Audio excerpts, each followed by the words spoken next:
Vous ou l'autre, c'est plus logique que ce soit vous en deuxième et l'autre, mais il faut, ou l'autre ou vous, ça dépend des moments, mais la relation, elle doit être toujours en numéro un. Le secret du succès, le secret pour durer dans le temps, le secret pour créer des réseaux puissants, le secret de la réussite, c'est de savoir créer un lien avec les personnes, de créer un lien, de le développer, de le structurer et de le garder.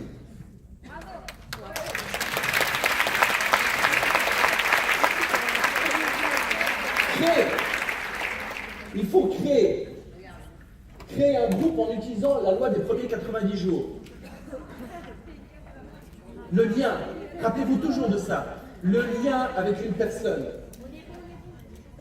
J'ai connu beaucoup d'expériences durant ces 20 dernières années professionnelles en Russie et dans d'autres pays, puisque j'ai été dans d'autres pays également. Et il y a une chose que j'ai fait à chaque fois, j'ai toujours gardé une relation. Et on fait en sorte. Aujourd'hui, je suis avec vous. Il y a peu de chances pour qu'on se revoie. Je travaille avec des mecs en Russie et vous développez une société en France. On est sur des marchés différents, sur des business différents et il y a très peu de chances qu'on se croise. Mon seul objectif en étant ici, c'est pas de me concentrer sur vous, c'est pas de me concentrer sur moi. Mon objectif, c'est ce que je vais essayer de vous transmettre. Et je suis concentré sur ce lien. Je vais essayer de vous transmettre quelque chose pour que ça reste ancré et que vous puissiez utiliser ça.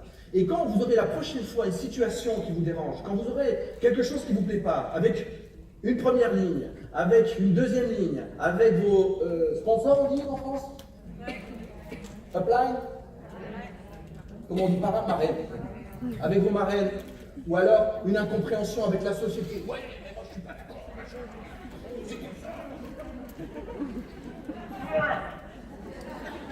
Et on pourrit la relation en commençant à balancer tout le négatif qu'on vient de se prendre, ou du réseau, ou parce qu'on est tout simplement quelqu'un qui réagit un peu émotionnellement sur des situations, et on bazarde tout. Bam!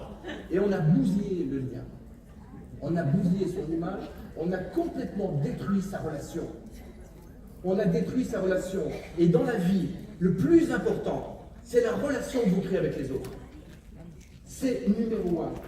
Il y a une vidéo qui circule sur Facebook, vous avez dû la voir, une étude de Harvard qui a été faite sur des personnes avant la guerre, où ils expliquaient quelle est la chose la plus importante. Ils ont pris un groupe de personnes à Harvard et un groupe de personnes d'autres écoles. Ils ont fait une étude qui a duré plus de 60 ans ou 70 ans. Et ils ont démontré à la fin de cette étude, certains ont eu du succès, certains ont gagné beaucoup d'argent, certains ont une vie absolument normale, sans forcément avoir d'opulence financière ou autre, mais ils étaient des fois plus heureux. D'autres étaient très heureux avec l'argent, d'autres pas du tout. D'autres étaient malheureux dans leur vie, ils étaient sans argent, et d'autres qui n'avaient pas beaucoup de moyens étaient très heureux. Et ils ont fait la corrélation sur l'évolution de la vie des gens, et se sont rendus compte que le bonheur, il était lié avec justement cette relation qu'on crée avec les autres. C'est pour ça que le marketing de réseau, c'est magique. Parce que qu'est-ce qu'on fait dans ce métier? Si on veut réussir, on n'a pas le choix. On doit travailler sur cette relation en permanence. Et moi, si les 2 premières années, j'ai pas eu de succès, c'est pour cette raison. C'est-à-dire que je voulais avoir du succès, mes ambitions étaient fortes, mais j'arrivais rien. J'avais pas à transmettre, rien du tout, parce que je voulais tout de suite que ça se passe comme je l'ai envie. Et j'arrivais pas. Les gens, ils étaient complètement déconnectés. Ça marche pas. Ça ne marche pas. Et donc le bonheur, c'est la relation avec l'autre. Le bonheur, c'est la relation avec l'autre. À la fin de sa vie, ce qui nous reste, c'est pas une Maserati, une maison, une Ferrari ou un compte en banque. Ce qui nous reste, c'est une relation. C'est des relations. C'est l'amitié, ce sont des amis. C'est la personne avec qui on partage sa vie, avec qui on a partagé des années. C'est la relation avec ses enfants. Qu'est-ce qui pourrit la vie d'une famille? Qu'est-ce qui est de plus grave dans la tête d'une mère ou d'un père? C'est quand il y a un conflit avec ses enfants ou avec ses parents. C'est terrible. Ça bousille l'énergie quand même. Non? On y pense, ça. Quand on s'engueule ou quand on s'engueule avec quelqu'un de sa famille, ça mine quand même, non? Parce qu'on ne peut pas s'en défaire, ça restera de toute façon les enfants, ça restera toujours les parents. Les premières lignes, on s'en fout, on les bazarde, on en prend une autre. Mais ces enfants et ces parents, faut rien en faire. Moi, je ne voulais pas répéter la vie de mes parents, mais c'est mes parents. Alors, je les aime, mais quand ils me donnaient des conseils sur le business, je mettais les bananes. Avec le sourire. Pourquoi avec le sourire? Pour pas bousiller notre relation. J'essaie pas de me convaincre que ce que je faisais, c'était bien, qu'ils comprenaient rien. Non! J'ai eu, t'as peut-être raison, mais moi je pense comme ça. Cause toujours, tu m'intéresses. C'est tout. Et la personne, elle lâche prise parce qu'elle comprend qu'elle n'arrive pas à influencer vos décisions. Elle n'arrive pas à bousiller votre relation. Donc, la relation, le lien, c'est number one. Et là-dessus, j'ai de l'expérience. 3 divorces, non, 2 divorces.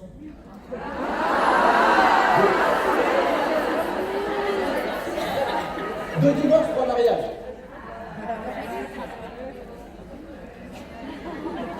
Mais j'ai gardé mon relation. Presque.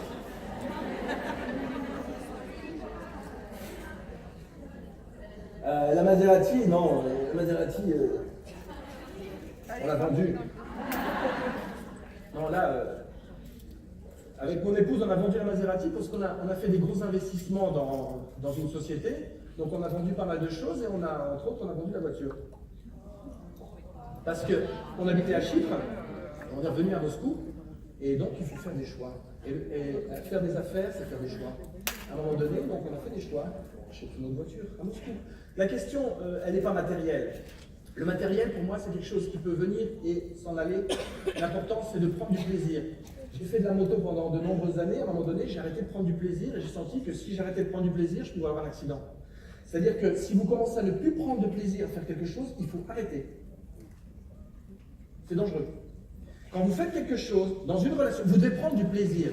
Et la relation, si vous voyez que c'est impossible de changer la relation, si vous n'arrivez pas à y trouver du plaisir, si c'est impossible parce que vous avez quelqu'un qui est complètement fermé, si c'est là, il faut prendre un peu de distance. Pour ne pas perdre son énergie, son capital. Votre capital, c'est votre énergie. Alors, créer. Alors là, maintenant, on va passer aux choses concrètes pour développer un réseau. Qui veut avoir du succès, avoir de la reconnaissance, gagner de l'argent?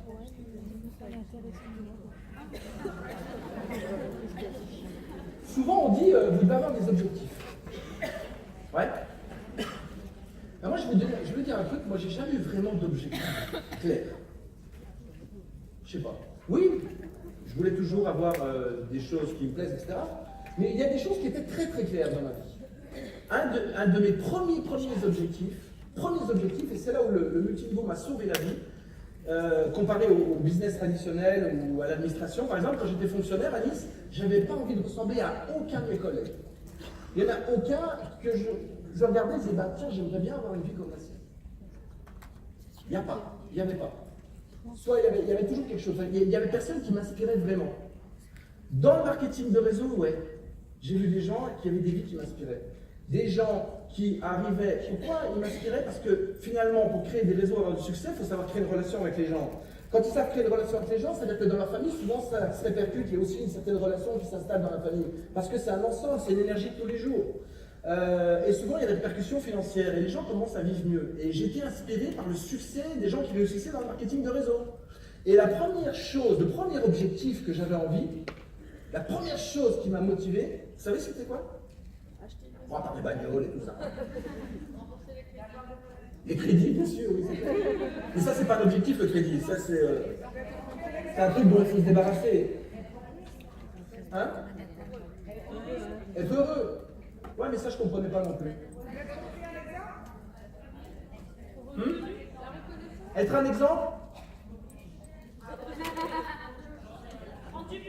Relation, ouais. Mais avec qui? Avec la voiture. Ça m'a aidé par moment. Hein? Des amis? Ça peut aider. C'est bien d'avoir quelqu'un avec qui on peut vider son sac. Être fier de soi. Hein? Être fier de soi. Fier de soi, oui, peut-être. Je comprenais pas non plus. Relation enrichissante. Bingo.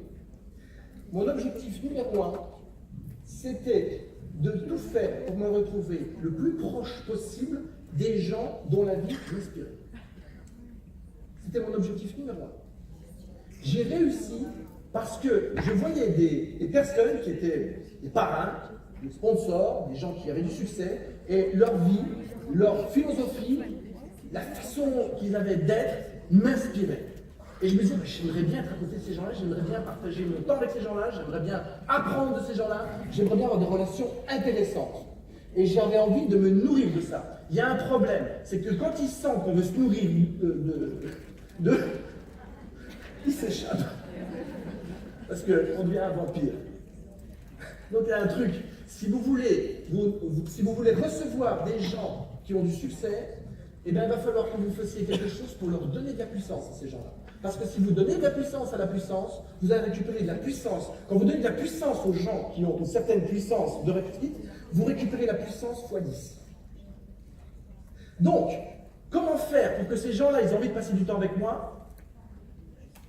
Réussir, quelque part, oui, mais je voulais toujours être à leur côté. Vous savez ce que je faisais? C'était con, hein? Mais partout où il y avait des événements, partout où il y avait des qualifications, j'ai toujours tout fait pour que mon parrain soit qualifié. J'ai toujours tout fait pour qu'il me présente aux gens qui avaient du succès. J'ai toujours aidé mes uplines plus que mes downlines. C'est con, hein? Ça marche. Parce que mes uplines, après, ils aidaient mon downline. Avec plaisir. C'est mon truc. J'ai donné de la puissance à la puissance. Et j'ai récupéré de la puissance.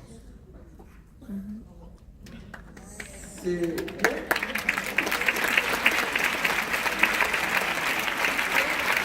Alors les gens qui rentrent en conflit avec leur marraine, ils ne sont pas dans la merde. Hein. Parce que là, il y a des portes qui vont se fermer vers le haut, là. Clac! Ah, c'est comme ça. Ah. Je ne parlerai pas de toi et de ce que tu fais. Donc je faisais en sorte qu'en haut, on parle de moi.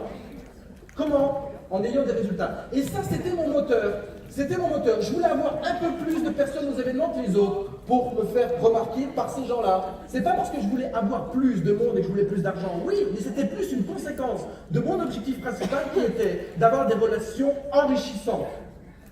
D'avoir des relations enrichissantes. Dis-moi à qui tu fréquentes. C'est simple, non? Dis-moi avec qui tu as des relations fortes et je te dirai quel est ton avenir. Donc, on revient toujours à la même chose. Le lien, la relation. Le lien, la relation avec les gens qui ont du succès. Si on vous proposait de passer 6 mois de votre vie avec les fondateurs de Unique, tous les jours, est-ce que vous pensez que ça pourrait changer quelque chose dans votre façon d'agir, de penser, de fonctionner et d'être? Exact. C'est sûr. Passez 6 mois avec un clochard et vous allez voir le résultat. Vous allez commencer à être champion de la dégustation des vins à 3 cocktails. Vous allez vous habituer aux odeurs. On s'habitue à tout dans la vie. On s'habitue à tout. Donc, faites en sorte d'attirer les choses qui vous sont nécessaires. Est-ce que ça vous inspire, ça, comme objectif? Est-ce que c'est... Pour moi, c'est un objectif qui était plus concret qu'une somme d'argent ou quelque chose de matériel. Ils avaient déjà des belles bagnoles, les personnes qui avaient du succès. J'ai dit, moi, je veux être avec eux, je veux aussi conduire avec eux en voiture. Il y en a qui avaient des belles maisons. J'ai dit, moi, j'aimerais bien avoir une maison aussi comme eux, ça me plaît. J'aimerais bien les inviter dans ma maison et qu'ils prennent du plaisir à venir manger chez moi et qu'ils ne refusent pas l'invitation. Un des plus beaux jours de ma vie, c'est... des plus beaux jours de ma vie, c'est pas un plus beau jour de ma vie, mais c'est un moment où j'ai appris beaucoup. Quand j'habitais à Chypre, on avait des enfants qui allaient dans une école privée, et dans cette école, il y a des personnes qui ont un certain succès. Il y a 20% de la population à Limassol qui vient de Russie, et il y a des personnes qui sont des oligarques russes qui sont à la tête du pétrole et des choses comme ça. Et il s'avère que notre fille était à l'école avec une de leurs filles, et nous invitait aux anniversaires. Et donc j'ai eu l'occasion d'être invité à l'anniversaire d'une personne comme ça parce qu'ils étaient dans la même école. Et vous savez ce qui s'est passé? On a sympathisé et moi j'ai pas cherché parce que c'est quelqu'un qui était riche, qui était milliardaire, etc., qui avait une belle Rolls Royce, etc. J'ai pas cherché à ni faire le beau, ni à lui montrer comme ça un intérêt quelconque. Mais j'ai simplement été moi-même et j'ai simplement pris du plaisir à communiquer avec cette personne qui était en short, qui faisait chaud, on était en tongs, en short, lui comme moi, et on a sympathisé. Et il m'a trouvé sympa, il m'a dit viens, on va manger. Et puis ensuite, le soir, on a parlé un petit peu de tout, de politique, de business, etc. Vous n'imaginez même pas tout ce qu'il m'a envoyé. Tout ce qu'il m'a... Pas des conseils, il ne m'a pas donné de conseils sur ce que je faisais. Je n'ai même pas essayé de lui expliquer ce que je faisais. Je n'ai même pas essayé de lui demander ce qu'il faisait vraiment, comment ça marchait ses affaires. On a simplement échangé. Simplement, il y avait une énergie particulière parce que c'est quelqu'un qui avait atteint un certain niveau, qui communiquait avec certaines personnes. Et ce qui m'intéressait, c'était surtout la personne. La relation, la personne. On n'est pas amis, on mange pas ensemble, on se voit pas. Mais il y a eu un moment où j'ai partagé un moment avec cette personne. Il m'a donné énormément. Et ces moments-là, je les ai retrouvés dans la vie de tous les jours. C'est des moments qui n'existent pas, très rarement. Mais dans la vie du marketing de réseau, c'est quelque chose qui est accessible à n'importe qui. N'importe qui, grâce à ce métier, peut se trouver en contact avec des gens qui ont des vies qui inspirent. Pas parce qu'ils sont riches, mais parce qu'ils ont une vie qui est sympa.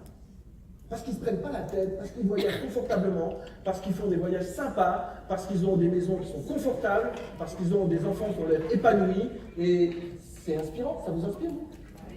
Voilà, donc c'était ça l'objectif finalement.